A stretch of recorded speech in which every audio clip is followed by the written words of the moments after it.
My name is Richard Glatter, and I built this Shield and Hydra lenticular mosaic.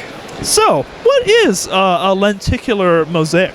A lenticular mosaic is a mosaic primarily made of cheese slopes, or you can do 45-degree slopes or other sloped pieces where you have two images in one mosaic.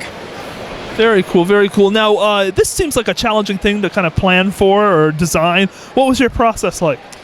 My process was to talk to Arthur Gujic, who he pretty much started this technique, and I talked with him and got a ton of advice from him on how to do this and how to make it look right. You have to do some weird things with math and scaling in order to get it to look right at the sides. That's why it looks a little bit oval in the middle, but from the sides it's very circular. Interesting. And so we're gonna change locations to kind of take this into account.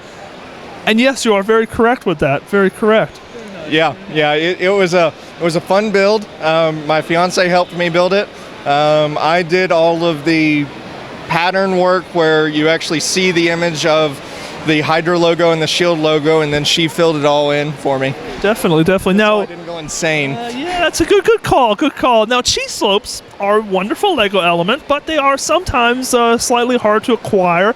How did you get that many cheese slopes? Well, that is definitely a challenge. There are 16,000 cheese slopes in there. And that's a very easy number to calculate, I would assume, right? Yeah, well, I used some software. Yeah. I used some software to help me design it, so I am able to tell you a number. And yes, it was hard to source them. I'm from Arkansas, so we don't have a Lego store. Our closest Lego store is 6 hours away. Oklahoma City or something? Or? No, Dallas. Yeah, oh, Dallas. Really? Yes. So I ended up going to Dallas for another trip and bought some pieces down there, and from the Pick-a-Brick wall, and ended up calling about 4 other Lego stores and ordering parts from they'll ship to you, right? Yeah. And they do that. They do that. The hardest part to come across was actually the red cheese slopes, and that I ordered from the Czech Republic. It took 7 weeks for them to get here. And it was 6,000 red cheese slopes that I ordered. And of course, some bricklaying seller in the Czech Republic would have that, right? Absolutely. I always wonder how that happens. Interesting. Yeah. And so if you're going to give, Arthur gave you some advice, so maybe to do Arthur some justice, what advice would you give to someone if they wanted to do a lenticular mosaic like this? In order to really do the lenticular mosaic well, there is math involved in scaling it correctly so that it looks correct. I started off building a smaller mosaic first, just to confirm that the math worked and to actually figure it out. The building of it is a challenge in the fact that you have to skip every other row on each image, so it's hard.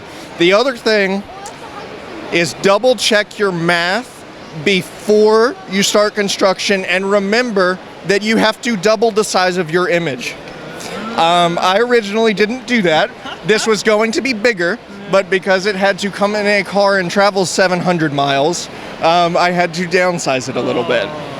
We have to do these things. So scale, and plan for transit. Yes, absolutely. Planning for transport, if you want to bring it to a show, is hard.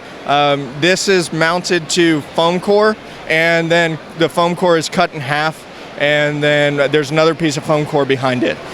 It works very well. A lot of other people use bricks and actually expand it out, and if I was to do it again, that's what I would do. Very cool. Richard, thank you so much for sharing with us. Wonderful build. Thank you very much.